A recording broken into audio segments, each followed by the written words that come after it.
Hoje é um episódio muito especial. Mais especial que os outros, porque é a primeira vez que a gente tem convidados aqui, né, Maria? E convidados! Que delícia, muito bom demais. É. E vamos falar hoje sobre o poder da educação. Olha que responsabilidade. Porque estamos com 2 educadores aqui, muito mais do que educadores, e talvez a gente comece por aí. Quem é você? Vou começar pela Fê. Quem é você, Fê? Bom, primeiro eu vou agradecer vocês dois pelo convite especial de estar aqui inaugurando esse lugar de convidados, né, Pablo? Bom, eu sou a Fernanda Arantes, eu sou psicanalista, também me considero educadora, porque eu também atuei com quase 20 anos na educação básica. Atualmente, eu também atuo na clínica, né, de psicanálise e também formo professores na graduação de pedagogia. E outras cositas mais. A gente vai falar, e você, Pablo? Pablo por Pablo, né? Pablo, eu sou o Pablo Damasceno, Pablo Soares Damasceno. Eu sou químico de formação, né? Normalmente o pessoal faz uma cara de susto, parece que vocês fizeram. Lembra das aulas? Lembra das aulas de química. Tabela periódica já dá aquele medo. Tudo aquilo, essa cara, eu tô acostumado já com essa cara de susto. Tô na educação há mais de 20 anos, então fui professor, acho que de todos os segmentos possíveis, educação infantil. Não, educação infantil não tem química, mas ensino fundamental, ensino médio, ensino superior. Nos últimos tempos eu migrei para gestão, né? Trabalho com gestão escolar, então hoje eu sou diretor de uma escola. Sempre tive uma carreira paralela. Eu sou rapper também. Aí as pessoas ficam mais assustadas ainda. Né? O químico rapper é muito maravilhoso. É muito. É uma mistura. E as pessoas já pensam, você é o cara que faz a piadinha pra decorar a tua piada. Eu falei, não, eu não sou esse cara. A carreira como rapper é uma carreira musical mesmo. Tem o CD gravado e tudo mais. Consolidada. Consolidada. Legal. Então esse sou eu. Eu queria agradecer bastante o convite. Vamos lá, vamos conversar bastante, vamos falar aí sobre o que nós fazemos, mas em primeiro lugar agradecer bastante o convite. Você vai cantar depois? Um pouquinho? Só no final. Uma palhinha só. Pro Ed colocar uma trilha sonora mas própria. O Ed pode fazer aquela edição e tirar um vídeo. Também. Mas daí a gente vai ter que pagar ECAD, vai dar no ao vivo não paga. Ô Maria, o que você acha de a gente começar com a pergunta que é também o nome do podcast? Acho maravilhoso. Fê, por que você faz o que você faz? Uau. Só quero falar antes que a Fê, a gente estudou juntas, falando em educação, e é muito maravilhoso poder dividir essa mesa aqui com alguém que a gente convive, que a gente é amiga há quantos anos? 20? Você entrou na escola em qual? 94, 20. 94. 20. Do Rodrigo, mais cedo ganhou. Eu também conheço o Rô há mais tempo. Eu comecei a dar aula em 94. Olha só. Não, peraí, quantos anos você tem? Isso é segredo de história. Não, gente. Tô brincando, eu tenho 50. Vou fazer 50. É mesmo? Sério? Você dá aula com 15 anos. Não, comecei a dar aula com 19. Gente, 19, 50. 20, Que barato. É isso aí. Passada, hein? Fala, Fê, por que você faz o que você faz? Bom, difícil, né? Deixa eu pensar por onde eu posso puxar esse fio. Bom, primeiro que eu preciso contar que eu caí na educação por acaso, assim, não era a minha escolha inicial, porque eu sou psicóloga de formação, então eu estava na graduação da psicologia, 5 anos, né, de formação, e lá no 2º ano eu falava, gente, eu preciso trabalhar, preciso começar a ganhar meu dinheiro, não posso esperar me formar para ir para a clínica e aí começar a atender, e aí começar... E aí uma colega minha da faculdade falou, lá na escola que eu tô trabalhando eu tenho uma vaga para estagiária, você não quer ir lá? Eu falei, claro que eu vou. E aí caí lá como estagiária volante, um trabalho suado, assim, era uma coisa de louco. Era uma escola super pequenininha. Eu lembro até hoje meu primeiro salário, assim, que veio no envelope, um salário mínimo, assim, que eu não era contratada. Mas enfim, caí na educação por acaso e aí fui ficando na educação. Então, eu sempre fui construindo um caminho da educação com a psicanálise, porque eu acabei a faculdade e fui fazer formação em psicanálise, porque é o que brilha meus olhos também. E fui conseguindo juntar a educação e a psicanálise nessa vertente que chama psicanálise educação mesmo, né? De poder pesquisar a educação pela ótica da psicanálise e pensar clinicamente o que acontece na educação. Isso me levou a começar a problematizar na escola que eu trabalhava as questões da inclusão escolar. E aí eu comecei a problematizar na escola, a cutucar um pouco a escola do que a gente estava fazendo, isso na época de 2007. mais ou menos. Eu era professora de sala de aula ainda, não tinha saído da sala de aula. No infantil? No infantil. No infantil. Eu fiquei sempre no infantil como professora e depois coordenadora. Eu acho incrível professoras de infantil. Em casa é aquele caos. Eu ainda não consigo entender a ciência por trás de toda aquela Sabe ordem. que eu também não, na minha casa não funciona. Eu não sei o que acontece. Então os professores em casa também não conseguem. Aquela história de analistas, então me deu um pouco mais de tranquilidade agora. Como é que chama? Santo de casa não faz milagre. É bem isso que eu vivo. E aí isso foi me fazendo... Aí eu ganhei corpo, assim. Acho que eu consegui encontrar um caminho para poder pensar tanto educação e continuar, na verdade, atuando na clínica e pensando clinicamente, né, o que acontecia na educação. Então, todo o meu percurso foi sendo isso. Então, eu acabei entrando na pesquisa. Então, fui fazer mestrado para poder entender melhor o que estava acontecendo no meu contexto de educação, para poder problematizar a questão da inclusão e tornar isso um pouco mais evidente, ganhar mais corpo. Aí, 10 anos depois, eu defendo doutorado, né? Então, pensando na formação de professores, porque daí é isso. Acho que o que eu faço, ele é o que eu gosto de fazer, na verdade. Eu faço porque eu gosto, na verdade. Ninguém me demanda fazer nada, né? Eu fui fazer o mestrado porque eu queria. Aí, esperei 10 anos depois. 10 anos não, né? Menos. 6 anos depois que eu entrei no doutorado. Também porque eu quis, quer dizer, não tinha nenhuma demanda, mesmo já dando aula no ensino superior, que é o que eu faço também hoje. Mas foi uma coisa de prazer, né? De querer pesquisar e querer fazer e querer investigar. Então, pensar a educação é uma coisa para mim fundamental. Então, acho que eu fico feliz de estar aqui podendo falar sobre isso. Gostoso. Você, Pablão? Não, escutando o relato dela, eu fico pensando, né? Porque acho que o caminho não é tão distante, tão diferente assim. Eu entrei na Universidade de Química pela matéria, eu gostava da matéria e tal. Jura, né? Juro, cara, juro, tô falando a verdade. Eu adorava química também, eu adorava. E eu gostava, e assim, mas eu vivia trabalhando como químico, né? Trabalhando numa indústria química, trabalhando num laboratório, alguma coisa parecida. E na época da universidade, vários amigos começaram a trabalhar em escola, começaram a lecionar, fazer estágio e tal, acho que parecia um pouco a história da Fernanda. E eles contavam muito a coisa das relações, sabe? O dia a dia do professor, de interagir com os alunos, de brincar, aquela coisa assim. Na minha cabeça, aquela hora era brincar, né? Assim, mas das interações. E isso foi me causando até uma certa inveja, sabe? Eu já estava estagiando na indústria, então aquela coisa.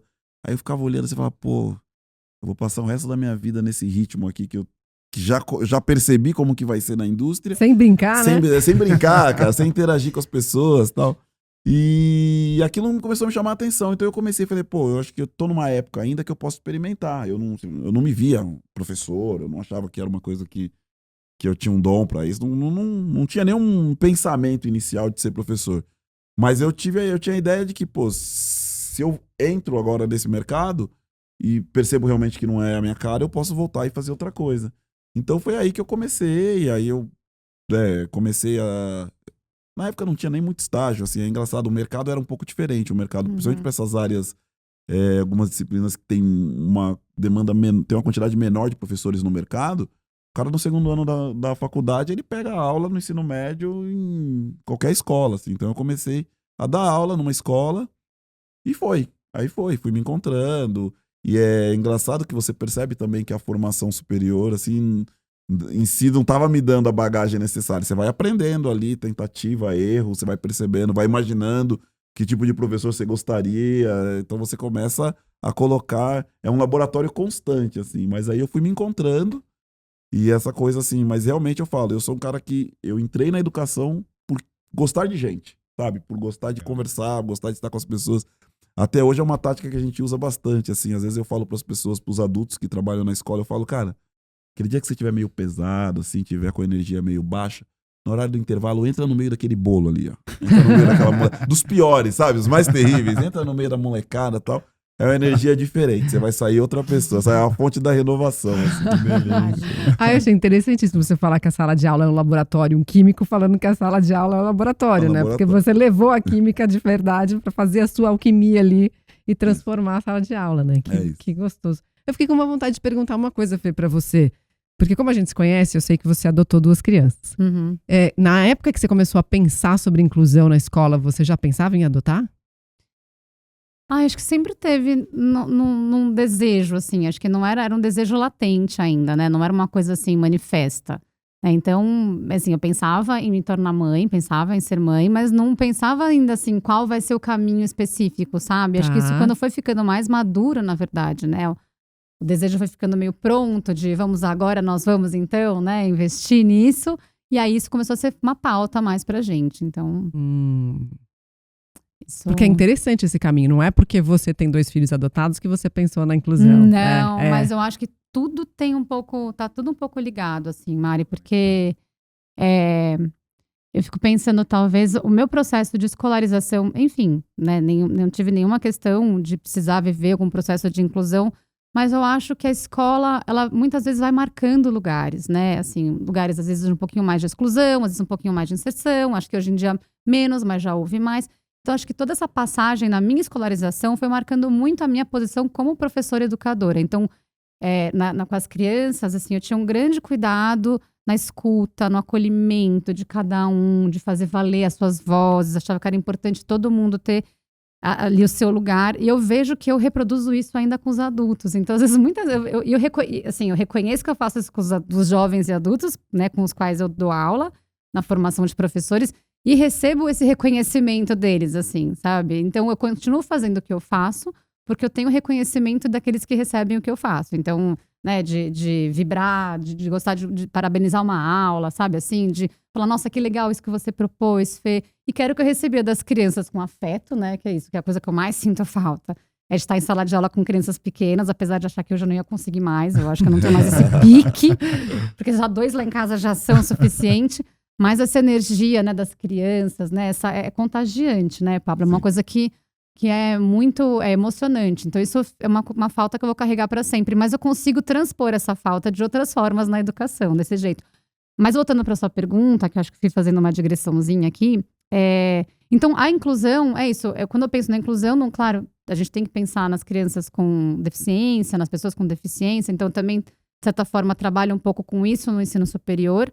Mas a inclusão, a educação inclusiva, ela é mais ampla, né? A gente não está falando de educação especial, né, Pablo? Educação especial é um braço da educação, uma modalidade, mas a educação inclusiva, ela é para olhar para todo mundo caber na educação, né? E é muito pouco ainda falado. Acho que agora essas questões, né, das relações étnico-raciais estão sendo pautas nas escolas, e estão sendo problematizadas graças, né, a esses movimentos sociais que precisam chegar. Mas, de uma certa forma, sempre foi me colocando para poder pensar nisso, assim. Não definiu a minha forma de ser mãe, mas, de certa forma, né, estava ali, eu acho que colocada em uma sementinha. Você foi falando de como a escola te impactou e depois como você traduziu isso no seu trabalho na escola, né? Eu acho que todos nós, ou cada um de nós, tem uma memória da escola, né? Uns com mais carinho, outros com menos carinho. Inclusive nessa parte, né? Acho que tem gente que fala, nossa, a escola foi um período delicioso. Outros falam, não, a escola, nossa, carrega traumas e terapias até hoje.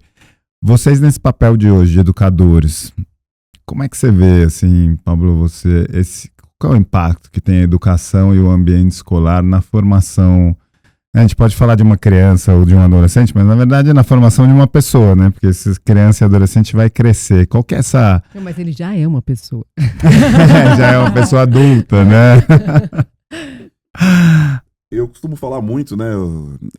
Que a escola, ela é principalmente hoje em dia, que tem algumas pautas que são bem presentes. Então, a gente está falando aqui da educação inclusiva, a gente temas como diversidade, educação antirracista é muito presente.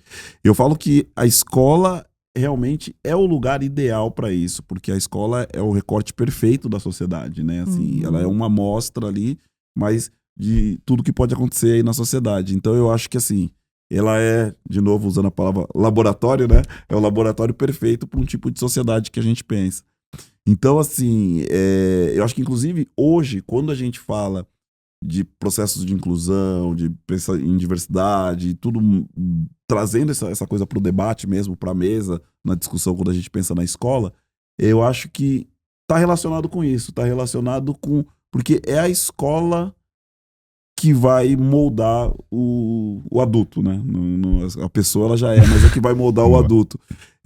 Então, tem N situações, né, que foram passadas, que as pessoas passam na escola, que vão direcionar a forma de pensar, a forma de agir para o resto da vida. Eu estudei, eu sou nasci no Capão Redondo, né? Um bairro periférico de São Paulo.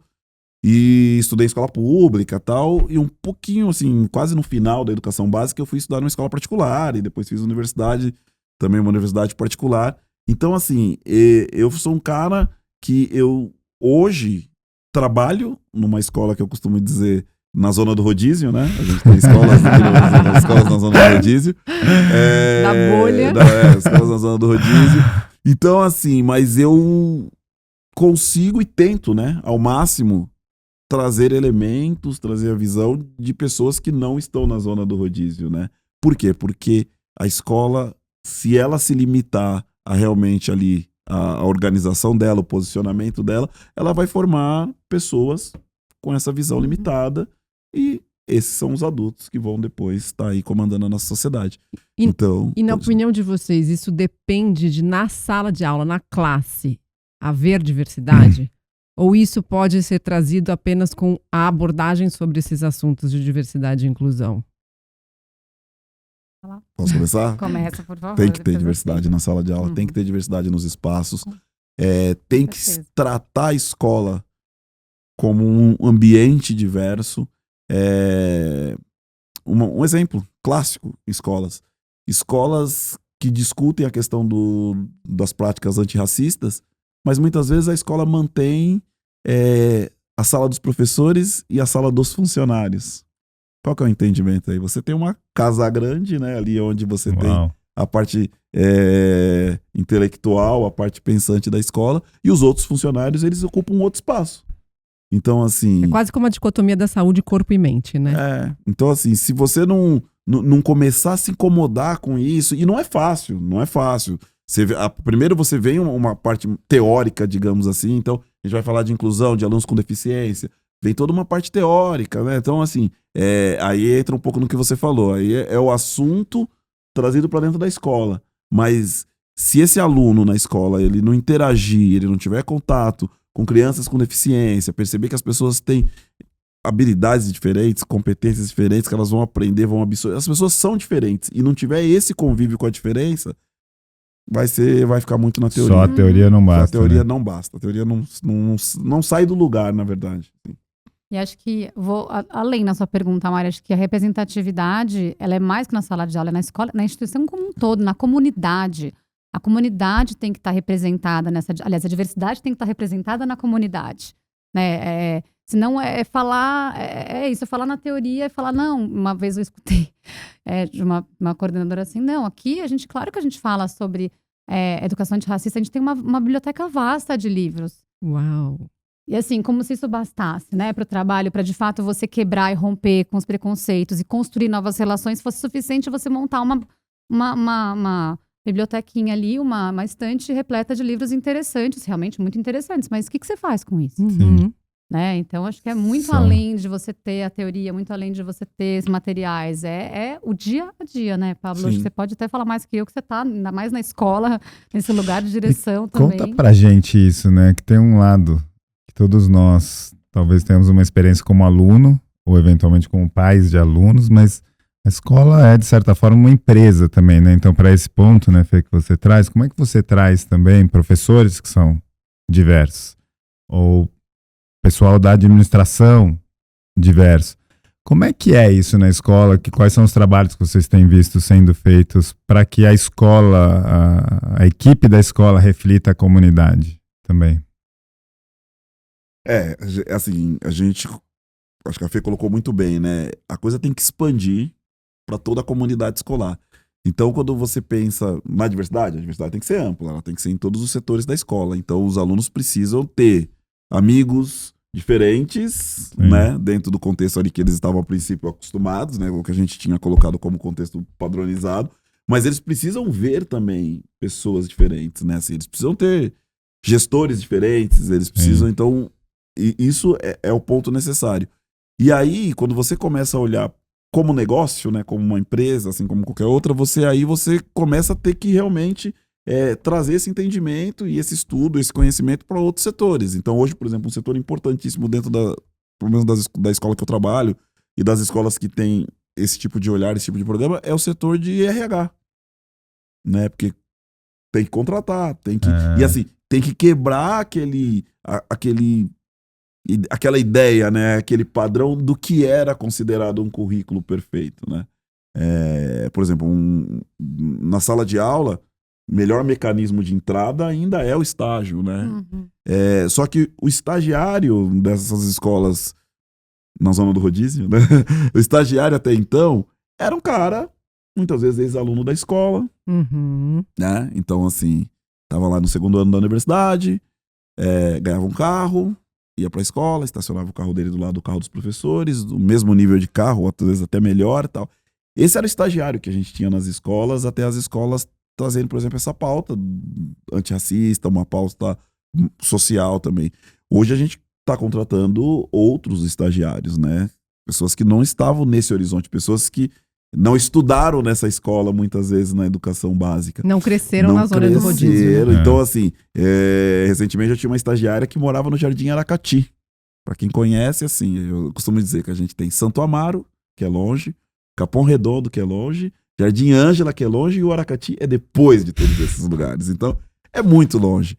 Olha, eu rodei a cidade como repórter e não conhecia o Jardim Aracati. Então, e aí, essa estagiária, por exemplo, ela tinha um problema de atraso, né? Assim, era diferente, ela não morava em Pinheiros, né, cara?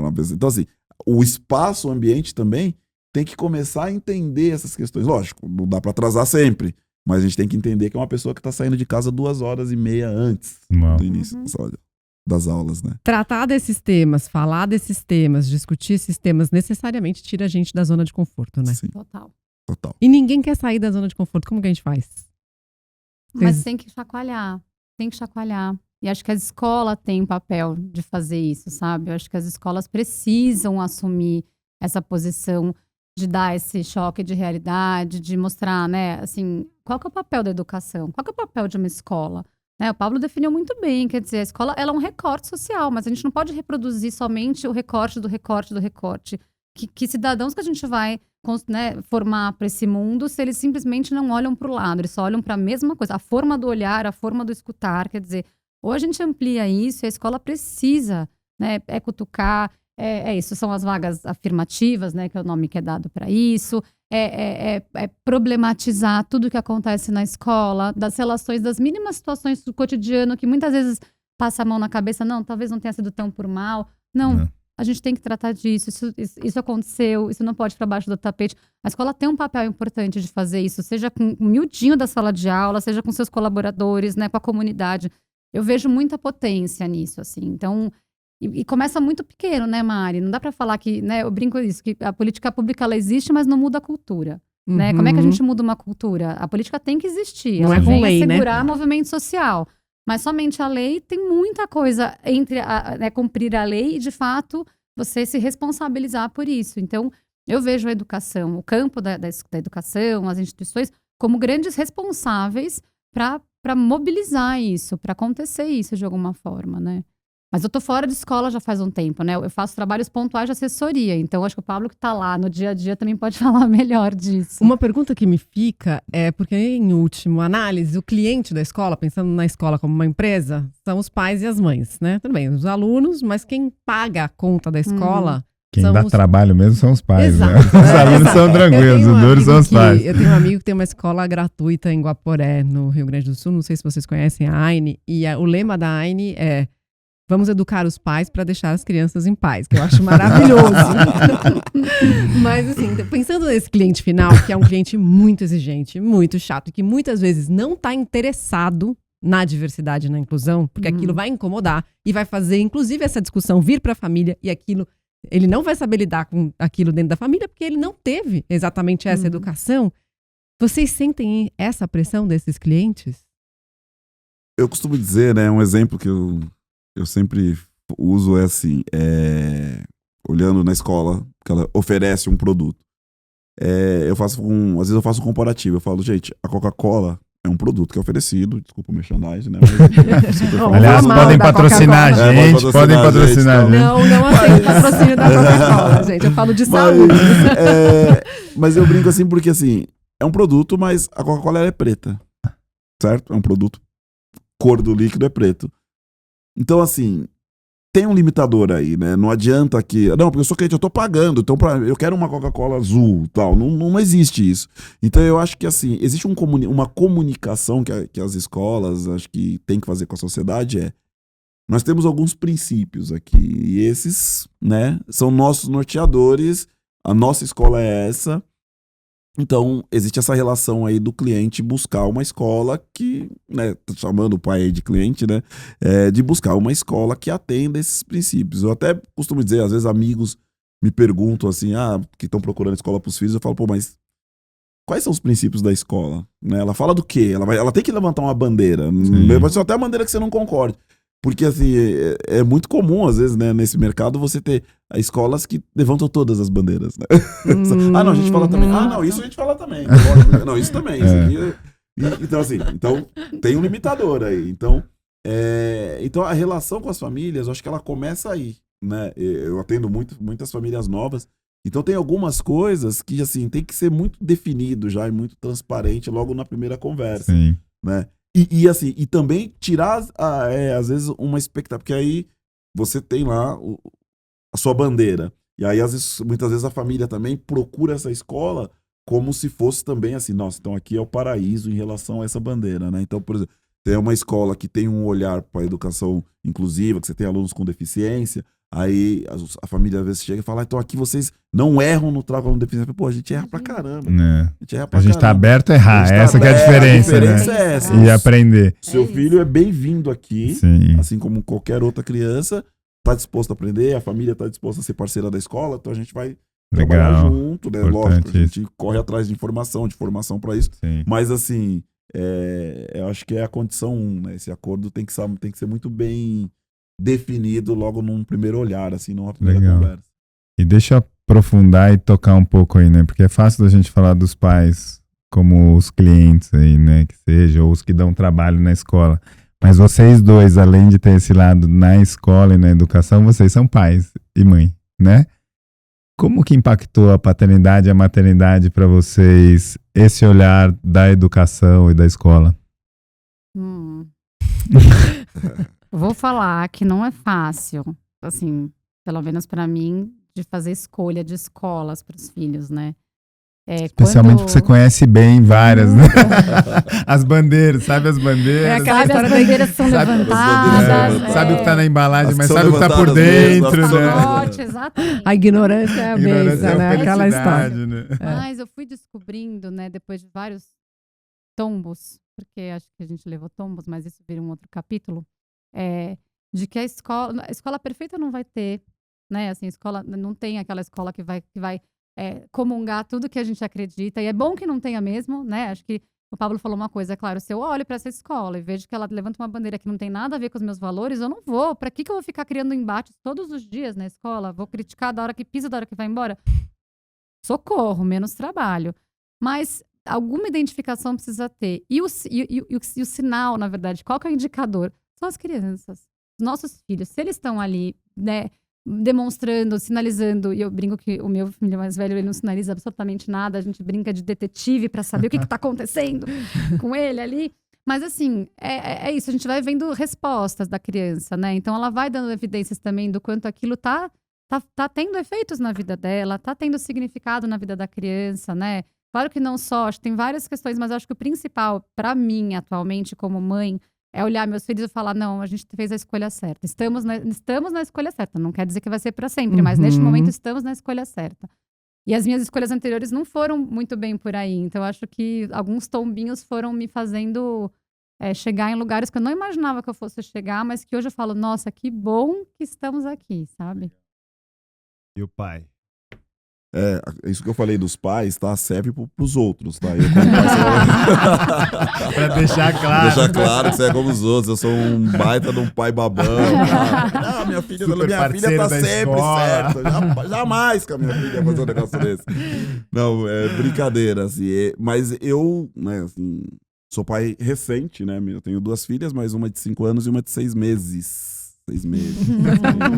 Você viu a ênfase, né? 6 meses, é uma coisa que a gente precisa dar ênfase. E assim, eu sempre fui um professor, né, um gestor de escola que no meu entendimento, eu sempre tive uma boa relação com os alunos, com as famílias e tudo mais. Mas eu costumo dizer que, assim, existe o Pablo antes de ser pai e depois de ser pai. Não tô falando que, assim, não serve para trabalhar numa escola uma pessoa que não vivencia a paternidade e a maternidade. Não tô falando isso. Mas o quanto é diferente, e principalmente se você conseguir fazer o exercício de se colocar no lugar do outro. Sabe? Simples recados, assim, que você daria numa reunião de pais, quando você não tem filho, que vai ser talvez num sentido, numa mão e tal. Quando você tem filho, se você se colocar no lugar do outro, você é mais cuidadoso. Nossa, concordo totalmente. Então, é assim, não, e é real, assim, né? Assim, eu percebi isso a partir do momento que eu me tornei pai. Como a gente brinca aqui, mas eu sou professor de química, aquela coisa, né? Moda antiga, tabela periódica, decora. O cara não tá estudando, não quer saber e tal. Então, e aí hoje você começa a ver, pô, mas tem tantos detalhes no meio de um aluno, dele tá feliz na escola, dele ter um bom rendimento, dele não ter um bom... Então tem muita coisa no caminho. E isso, assim, eu falo que esse olhar diferente foi depois que eu me tornei pai, assim. Então é um marcante, assim. Minha filha, a Mali, então é antes Mali e pós Mali. Mali, que lindo. Mas como é difícil, né, a gente se colocar no lugar do outro se a gente não sabe qual é o lugar, porque não dá para ter a experiência de ser pai e mãe sem ser, né? Então é muito desafiador mesmo que a gente escute os pais falando, é muito diferente quando a gente vivencia, né? Falou das crianças, você deu um exemplo, falou, não estuda, não decora. E eu e a Mari, num outro episódio, a gente estava falando um pouco de foco.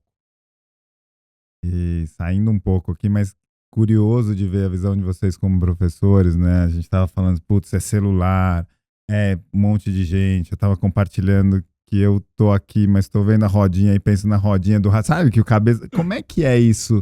E como é que vocês identificam quando tem um aluno que tem uma necessidade diferente de foco ou de atenção? Como é que vocês trazem esses alunos para acolher a necessidade ou para realmente falar, putz, tem aqui que você ajuda a manter um aluno com foco, com tanto estímulo que tem hoje, acostumado a ver vídeo de 30 segundos? Pode começar. As difíceis pensar aqui, como é que eu vou responder? Eu acho que tem... É isso, assim... Vamos pensar hoje no meu recorte, que eu estou em sala de aula com jovens e adultos, né? Enfim, na graduação, quer dizer, formação inicial, licenciatura, pedagogia. Média de que idade, Fê? Mari, tem recém-saídos do ensino médio e tem adultos fazendo transição de carreiras. Né? Tá. Então, as turmas são bastante diversas em vários sentidos. Em recortes econômicos, sociais, de idade, de faixa etária. Então, são turmas bem diversas. Isso é uma loucura, né? Eu brinco que o ano passado, acho que retrasado, eu tinha passado um vídeo para os estudantes assistirem prévio para a aula. Eles começaram a rir, alguma coisa. Eu falei, vocês estão rindo e tal? Não, porque todo mundo percebeu que assistiu no 2x. Eu nem sabia o que era isso. Assistiu rapidinho, tipo áudio do WhatsApp. Aí eu falei, como assim? Não, Fê, você coloca a velocidade de 2x. Né? E aí eu falei, tá bom, então me contem, o que vocês, né? O que mais chamou a atenção, né? No vídeo que eu passei. A rapidez.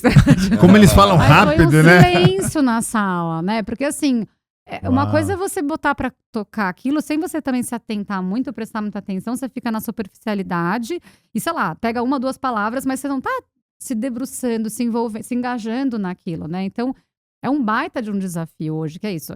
Todo mundo tem celular em cima da mesa. Celular, notebook, notebook e tablet. Quer dizer, eles estão ali, não tem É ensino superior, gente. Você não vai falar, guardem os celulares na cestinha, na Pegue mochila. um caderno. Imagina, caderno. Caderno é jurássico, Nossa, eu iria muito com o meu caderno. A gente tem uma pessoa em cada sala com caderno, que são da nossa geração. Porque a geração mais nova, imagina, né? Caneta, papel, caderno. Da minha cara. Fichário, lembra, Mari? Fichário, papel de carta. Caderno, né? Então é desafiador, assim. Então eu fico pensando com eles, como é que cada aula que eu planejo, eu fico pensando como é que eu vou mobilizar essa turma. Tem que ter sempre alguns elementos para mobilizar, porque se você deixar isso, É muito fácil você desligar e começar a responder o WhatsApp ou entrar no Instagram, no Facebook. Quer dizer, Facebook acho que a maioria lá já nem tem mais, mas... Já TikTok, tá com a turma do caderno, né? Então, da turma a minha turma. E esquecer do que tá acontecendo. Então, é um... Como é que eu vou falar? Eu saio de cada aula que eu acabo, eu brinco, acho que eu saio de um... Parece que se eu fosse atriz, tivesse um espetáculo, seria meio isso, assim. Não que eu tô dando um show, mas é muita energia que a gente precisa realmente despender ali para de fato conseguir captar. E não vai captar todo mundo, né? Porque isso é uma utopia, né? Não dá para falar que todo mundo vai de fato se engajar com cada palavra que a gente diz. Mas alguma coisa tem que ser lançada ali, uma pergunta norteadora, uma problematização que eles têm que resolver, uma situação, problema. Alguma coisa que junte o foco, pelo menos uma parte da aula. A interatividade ajuda, né? Total, super. É sempre uma das estratégias pedagógicas ali é propor alguma situação. Não dá, assim, aula expositiva, no more. Imagina, não, nem existe. E é engraçado isso que você fala, né? Porque em alguns contextos ainda, aí você tem aquele conflito de gerações, porque o pai, ele teve aula expositiva, né? O pai, muitas vezes, a escola que funcionava era uma escola de aula expositiva. Então, quando o pai percebe que o filho tá aprendendo de outro jeito, tá usando outras metodologias, tem pai que fala, essa escola não é aula, hein? Isso não é sério. Isso não é sério. Tá mandando Não é vídeo. Forte, não é forte essa escola. A escola não é forte, não tá puxando, né? Então é isso. Então você tem ainda que atender, intermediar, né, essas gerações, aí, esses conflitos de relações. Que acontece, acho que no espaço escolar, acontece até entre professores e alunos. Né? Então, assim, você tem times diferentes em relação ao trato com a tecnologia, como que isso acontece. Então é um grande desafio mesmo esse ano. Sem contar que eu acho que aquela mudança de perfil de uma geração para outra, assim, que eram períodos maiores, hoje em dia ela é muito rápida. É muito rápida. E os professores para ensino fundamental e médio estão ficando mais jovens para evitar essa mudança geracional, essa dificuldade dessa conversa entre gerações? Vocês acham? Vocês observam isso no dia a dia? Falar de professor no Brasil, eu acho... Porque são muitos países diferentes, né, dentro do mesmo país. É muito complexo, assim.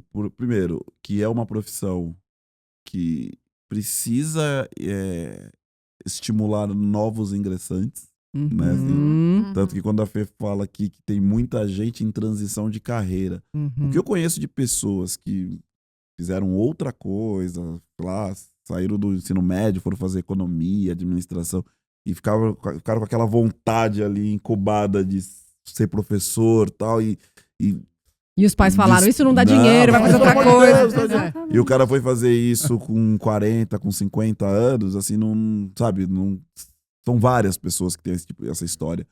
Então, definir um pouco o perfil do professor no Brasil é difícil, é difícil. Então, assim, tem uma galera jovem, super jovem, assim, o cara tá saindo da educação básica, sabe que é isso que ele quer, vai para as áreas de pedagogia.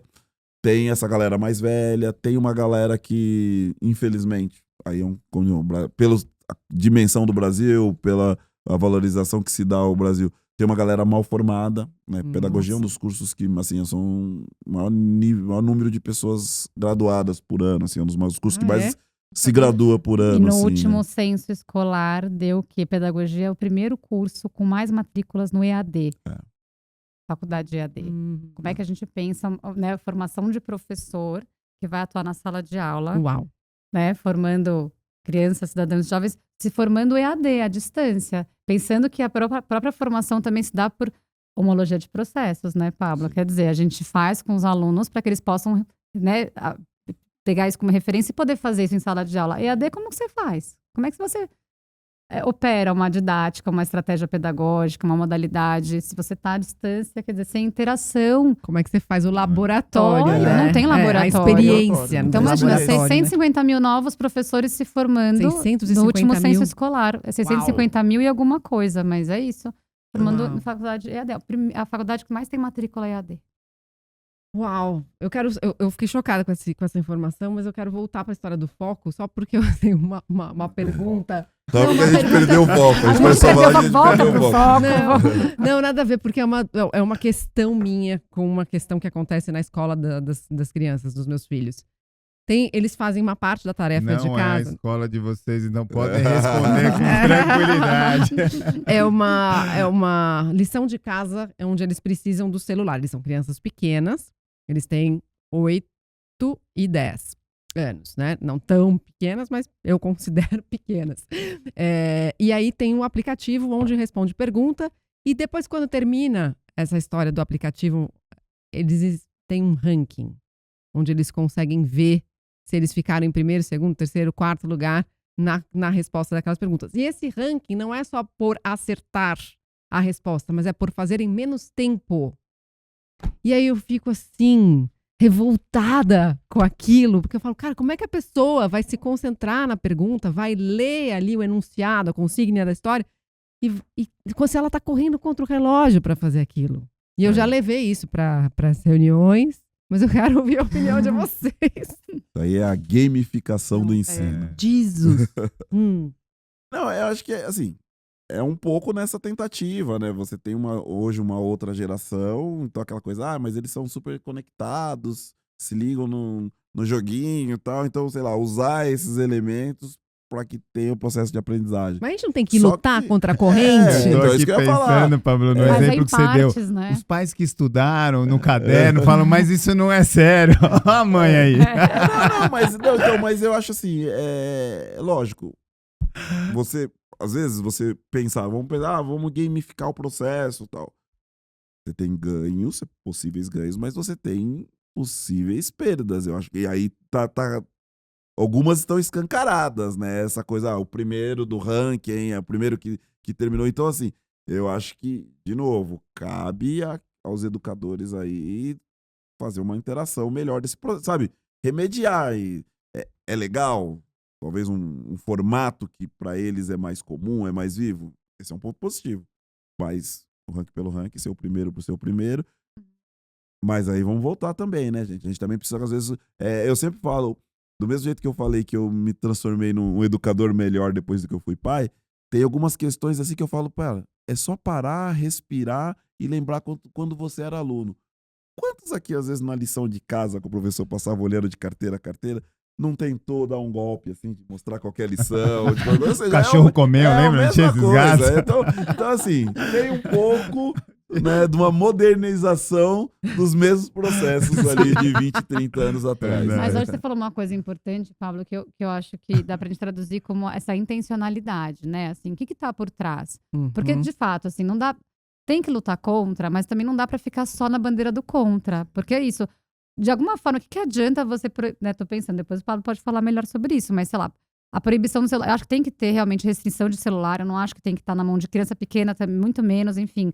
Os adolescentes também são outra questão, mas a proibição pela proibição, e você impede de usar, quer dizer, é a porta, é a chance de virar a chavinha e começar a pegar, sei lá, de usar de forma subversiva. Como que você pode, então, trazer para dentro, né, como um aliado, na verdade, da educação, esses dispositivos de alguma forma que tenha uma intencionalidade pedagógica? E aí é isso. Qual que é a intencionalidade pedagógica do ranking? E de fazer em menos tempo. Tudo bem, eu até entendo que a gente vai, né, ainda lida com a questão do vestibular, que tem um prazo para fazer a prova. Mas nessa idade... É aí que eu não vejo... Mas aí talvez a bandeira da escola seja... Isso esteja, de certa forma, um princípio da... performance. Que vai ajudar. Todas essas coisas que o Rodrigo gosta. Ele tá me olhando, ele vai zoar alguma coisa. Porque a Mari, ela fala às vezes, putz, eu tenho um lado competitivo. Então eu tô pensando se isso é porque a performance não tá onde você quer. Não, ao contrário. Porque assim, eu sei o quanto a minha competitividade me fez mal. Me fez bem também, né? Todo tem o lado da luz e da sombra. Assim, me ajudou a chegar em muitos lugares, mas também me fez muito mal. E eu vejo, especialmente o Miguel, meu mais velho, ele é muito competitivo.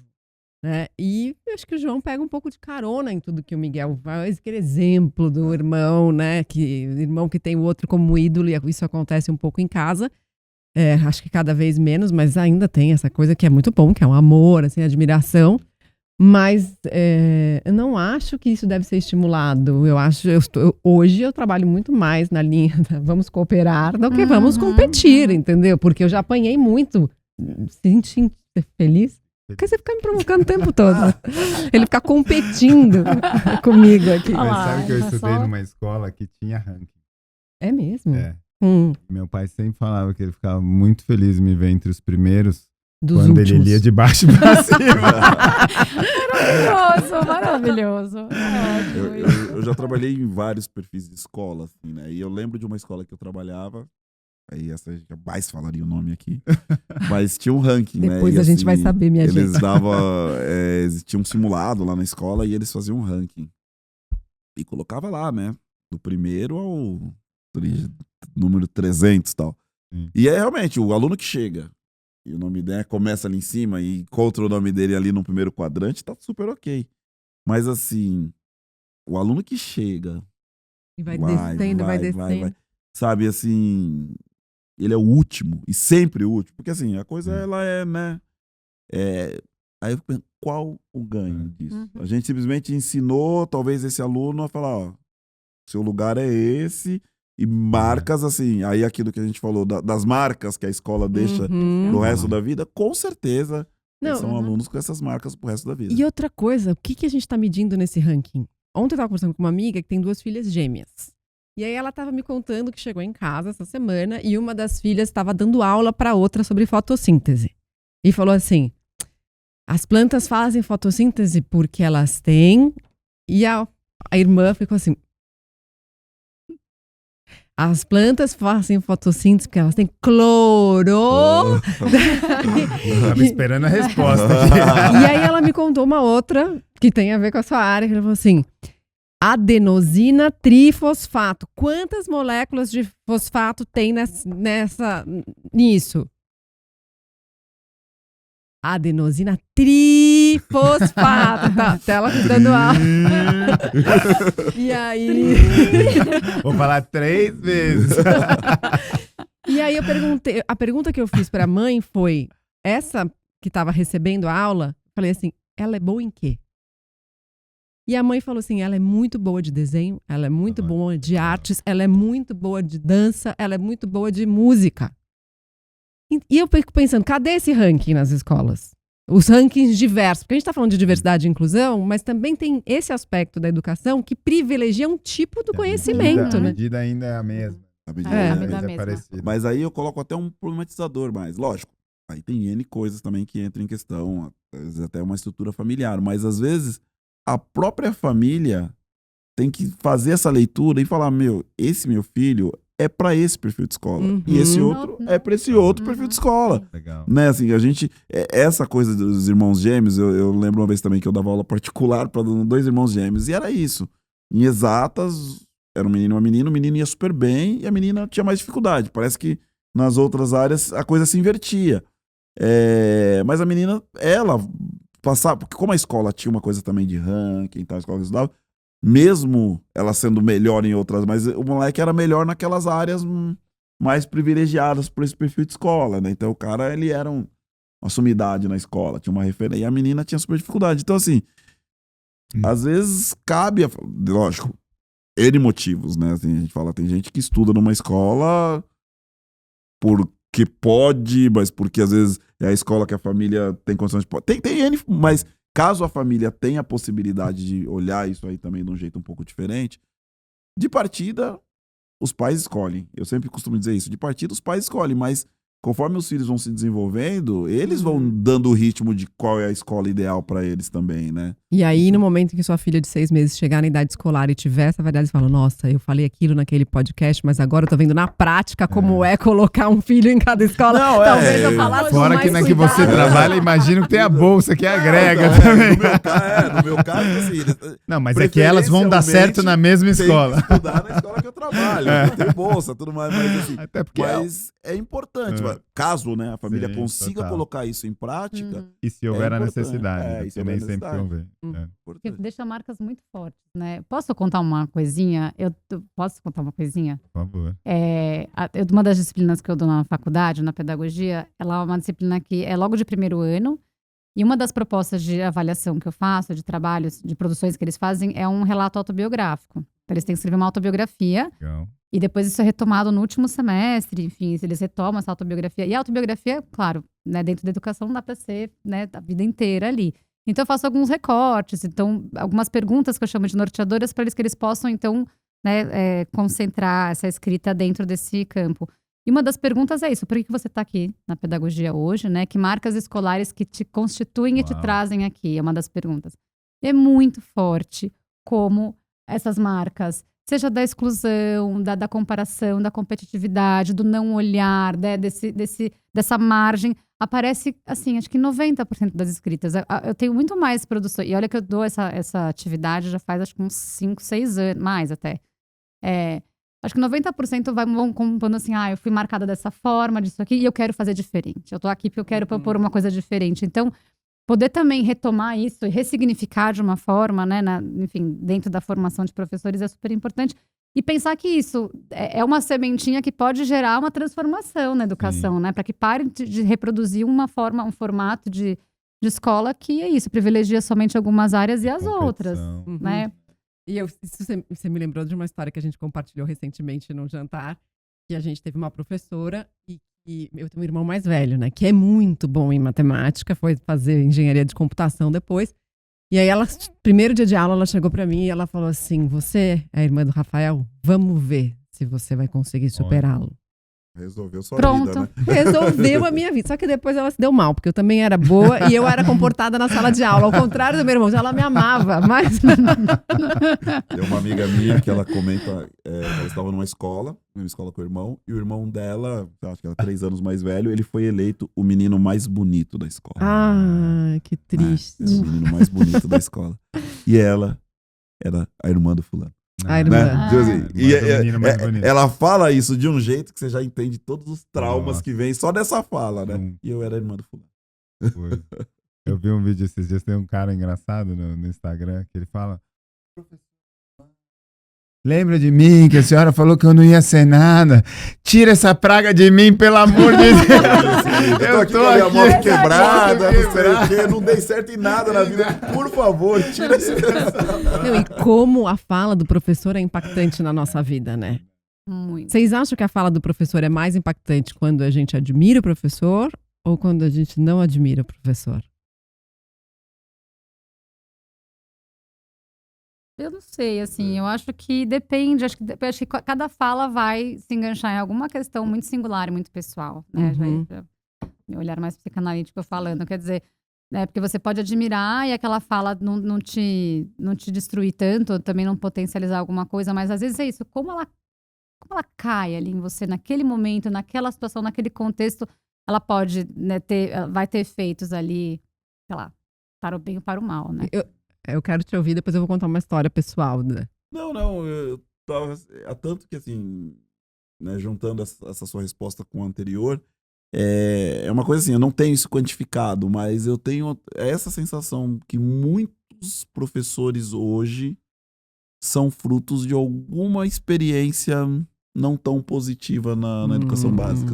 Assim, é muito comum, acho que aquela coisa, você pensar que quem é professor hoje basicamente foi um grande aluno na educação básica, sabe? O cara era tão bom aluno que foi dar aula. Eu acho que, assim, eu não tenho esse dado, não tenho os números para comprovar isso, mas eu tenho essa percepção, assim, a maioria, não, eu procuro fazer com os meus alunos o que não aconteceu comigo, eu procuro ter uma conduta assim, eu procuro dar a aula que eu gostaria de ter tido. Não é que ele teve a aula, né? Eu procuro dar aula, eu gostaria de dar a aula que eu gostaria de ter tido. Então tem uma história aí em cima disso, que acho que dá pra... pirar. Eu tenho uma história sobre isso. Eu tenho uma história sobre isso, que a Fê conhece a figura, é um professor de português, que chegou no primeiro colegial naquela época e disse assim: quem escrever Dom Casmurro sobre a versão de Capitu, com a narração da Capitu, né, sob o olhar da Capitu, está liberado de todas as provas e trabalhos até o 3º colegial. E ele ia dar aula no colegial inteiro. E eu tinha amado Dom Casmurro. E cheguei em casa empolgadíssima para fazer aquilo. Não para ficar livre das provas, mas aquela proposta me engajou de um jeito que eu sentei em casa e escrevi um tanto, assim. E fui entregar para ele. Não sei se você sabe dessa história, Fê. Eu não lembro da entrega, mas eu lembro da sua escrita. Para ele o projeto. projeto que eu tinha escrito lá, mas assim... E aí ele escreveu assim, não ousei sugerir nada, apenas siga. E aquilo me travou. E eu tô resgatando esse livro agora, 30 anos depois, eu tinha 16 anos, tô com 40, vou fazer 46 esse ano.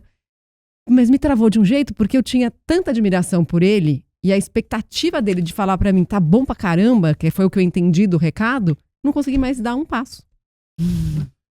Olha que loucura. Então curioso. Super, Cara, eu comecei a ler ele novamente. Eu não tinha coragem de guardou, olhar. Eu não tinha você coragem de guardou, olhar. Mari? Eu guardei. E Era semana... manuscrito, né? Era escrito à Não, mão, era computador já. Era computador. Disquete. Tem uma parte se perdeu nos disquetes da vida, depois pendrives e depois outras coisas. Mas você foi tomando cuidado de ir atualizando a de mídia. salvando. Meu pai tem um sonho que eu publique esse livro. Aliás, a primeira cópia ficou na casa da sua mãe durante um tempão, porque a mãe do Rô é uma apaixonada também por literatura e ficou num tempo. Foi uma das segundas pessoas que... Acho que foi a segunda pessoa que leu depois do meu pai e do professor, foi a mãe do Rô. E eu li semana passada, sei lá, 50 páginas. Eu fiquei muito emocionada de ver que as minhas questões, muitas das minhas questões já estavam lá, mas eu não sei se eu escrevo tão bem hoje quanto eu escrevia naquela época. Que legal, Mari. A gente também quer ver publicado, né? Esse projeto. Quando a gente se compromete publicamente, tem um...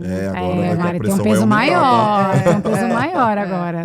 E ouvindo essa conversa sobre o melhor aluno, sobre ranking, me lembrou algo que eu li, mas que eu também vejo acontecer no ambiente de trabalho, às vezes aquele que se acostumou a ser o melhor aluno e está no ranking, no top, no ambiente de trabalho, às vezes tem mais dificuldade.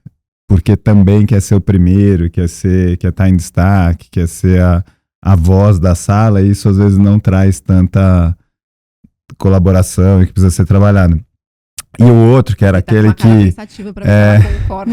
Não, e o outro que não era tão bom, num desses artigos que eu li, dizia que ele acaba desenvolvendo habilidade social maior justamente porque não era necessariamente o melhor aluno.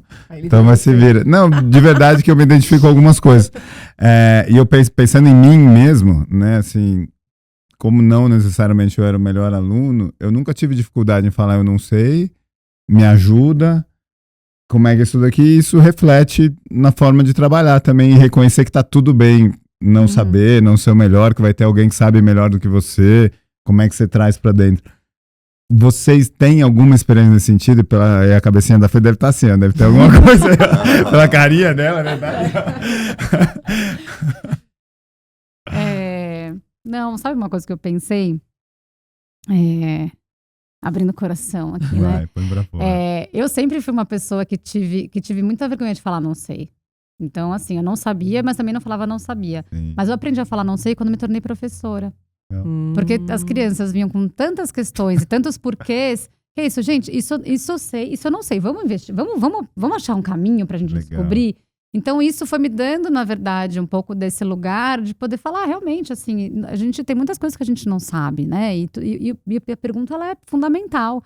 As crianças fazem 1000 perguntas, elas têm uns porquês aí, né? De onde viemos, para onde vamos, e vai lançando as crianças nessa curiosidade.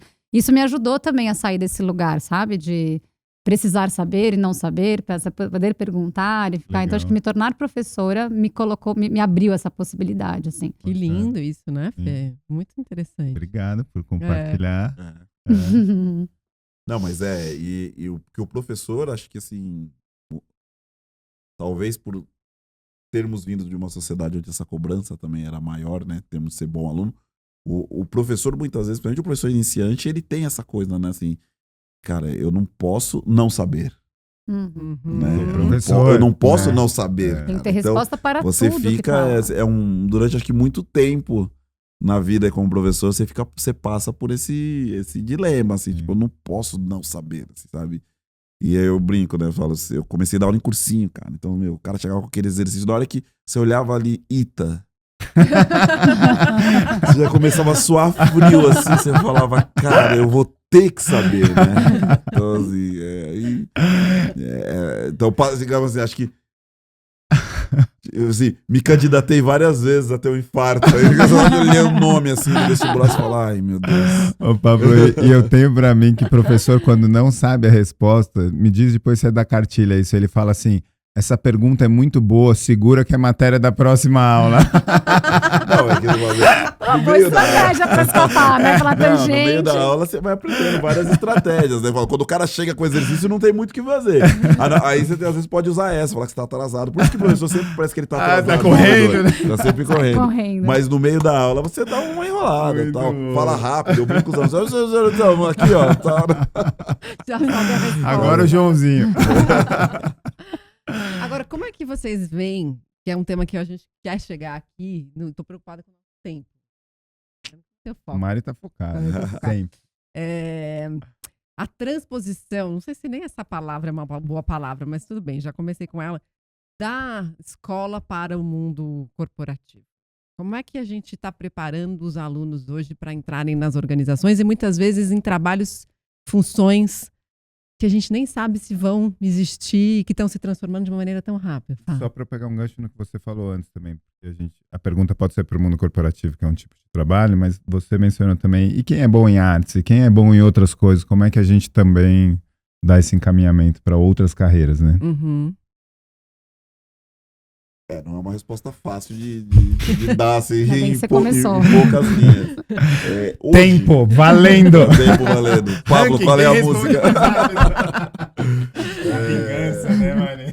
Hoje se fala muito, né? Até é engraçado, você vai fazendo conexões. Quem trabalha em escola fica pensando nas coisas o tempo inteiro. Então eu vi aqui a Fernanda falando do trabalho dela com os alunos que iniciou a graduação, que faz na biografia, né, como que eu me vejo e tal. E na escola que eu trabalho, hoje a gente faz um serviço de portfólio, que também é um pouco com essa ideia de ir contando a trajetória dele e tal, uma espécie de uma bibliografia. E assim, uma dos grandes temas atuais aí, quando a gente tem escutado falar muito da reforma do ensino médio, né? Uhum. Então se fala muito do projeto de vida, né? Então assim, acho que a escola também, ela tem um pouco que fazer esse exercício do aluno não projetar a vida dele, mas do aluno também ir tendo um olhar, eu tô falando principalmente dos maiores, né? E tendo um olhar de ir atrás, de ir organizando ali os pontos de interesse dele, desenvolver determinadas habilidades ali, mas que já tem uma relação com o que ele vislumbra, com o que ele pensa que ele pode estar fazendo lá na frente. Essa relação ainda, ela não é uma relação tão fácil assim, tão direta. Não são todas as escolas, não são todos os profissionais talvez que têm condição de fazer essa provocação nos alunos, pensando nos alunos de ensino médio, mas é um olhar que já vem existindo, né? Assim, então eu sinto que as escolas hoje já tentam conversar com essas N possibilidades, até possibilidades que a gente desconhece para um futuro, mas de ir provocando, de ir olhando, de ir aprendendo, de ir experimentando, de ir fazendo buscas por isso. Não, lógico, isso não é uma realidade. De novo, o Brasil é um país muito complexo nesse sentido, né? Que na verdade acaba não sendo tão complexo porque a explicação é muito simples, mas não é uma realidade da grande maioria dos brasileiros. Mas muitas escolas já estão com esse olhar e com essa conversa com o mundo adulto, vamos dizer assim. E acho que nem só... Agora também, não é discordando de você, Paulo, mas estou pensando que talvez a escola pudesse não só preparar para o mundo adulto, mas trazer para o mundo da realidade, né, dos estudantes, o que está de fato acontecendo e como que a gente pode atuar nesse nosso entorno com o que a gente tem aqui.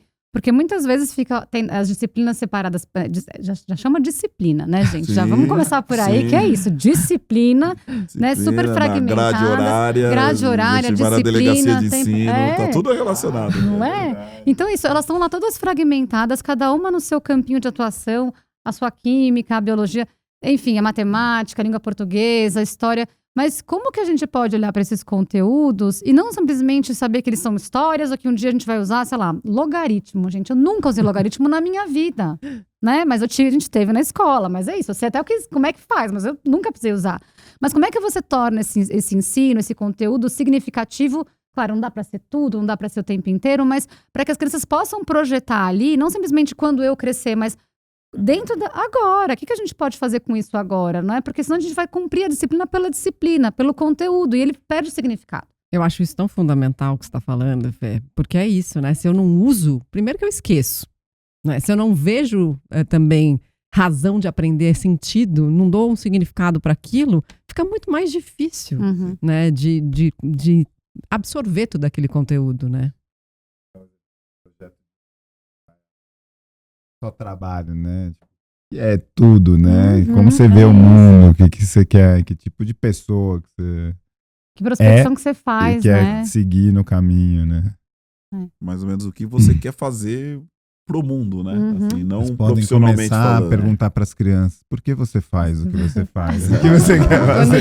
Quando tiver, hoje, você sabe que eu saí de casa e Miguel tava lá, já tinha chegado da escola, e aí ele falou, mamãe, posso um pirulito? Eu falei, não. Ah, mamãe, me dá um pirulito, vai, por favor. Por que você quer o que você quer?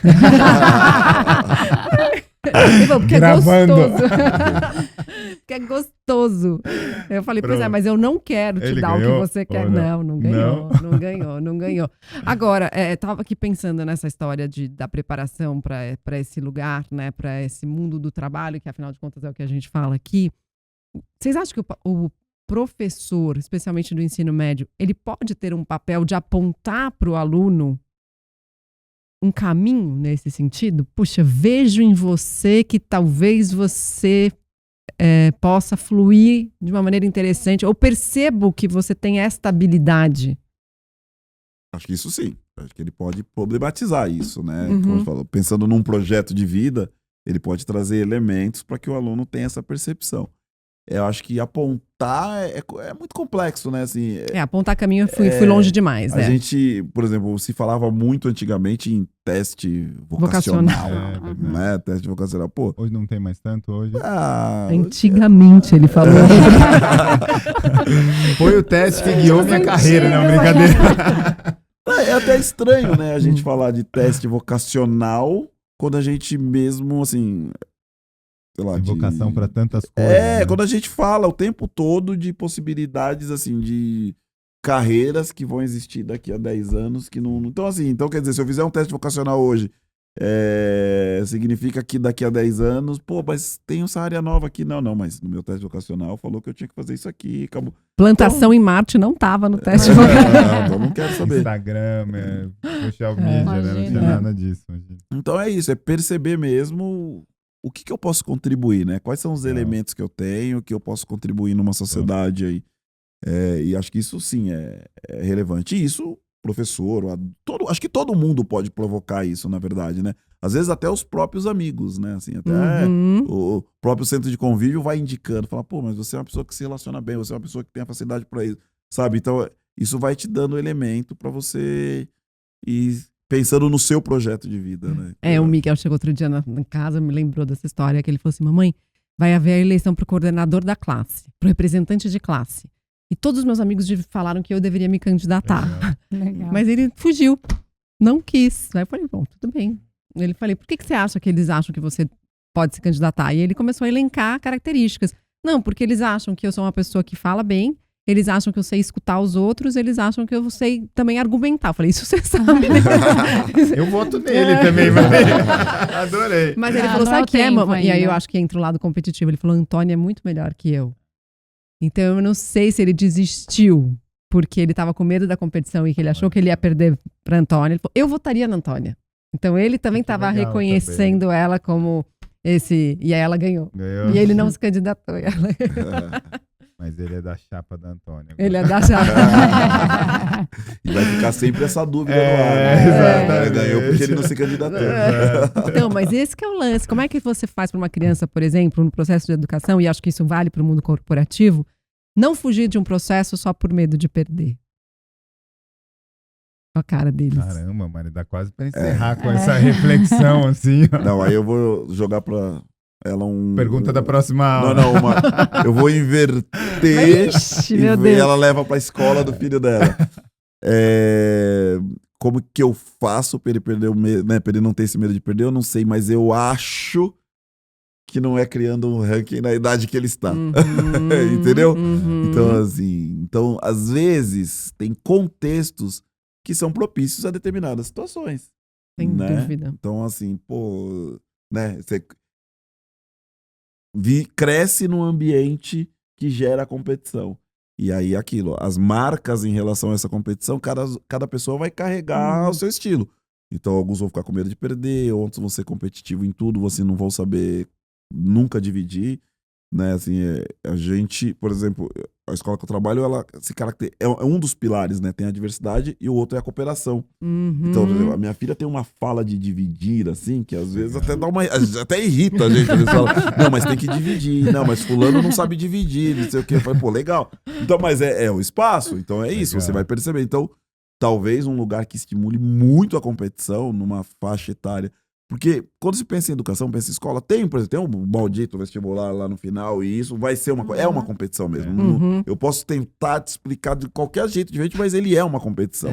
Então, existe um momento que eu vou ter que induzir isso, mas eu não sei se em todas as fases da vida escolar. Isso o tempo inteiro tem que estar presente, né? Porque é isso, se você fala, Mari, como é que a gente consegue contemplar outras linguagens, por exemplo, né, de expressão, né, de áreas do conhecimento, é você poder equilibrar os pesos, na verdade, né? Então, assim, não é colocar competição o tempo inteiro, porque talvez essa atividade para aquele grupo onde tem algumas crianças que talvez não são tão competitivas, isso vai fazer mal. Será que a gente não pode inverter, propor uma outra proposta, né, para aquele grupo que tem uma especificidade, enfim.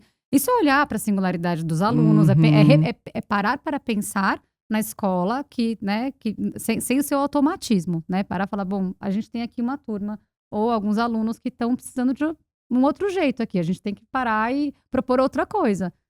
Eu tenho um exemplo maravilhoso disso, que eu achei fantástico, que também foi com o Miguel, que ele estava numa turma, numa outra escola, ele estava numa turma, e o professor identificou que toda a turma tinha dificuldade de tratar de assuntos em que elas não sabiam, de começar a descobrir coisas novas. Então, elas eram muito confortáveis naquilo que já tinham um conhecimento prévio, aí falavam com muita propriedade daquilo tudo, mas eles tinham muita dificuldade em reconhecer que não sabiam ainda. Só que imagina, eram crianças de, 7 anos.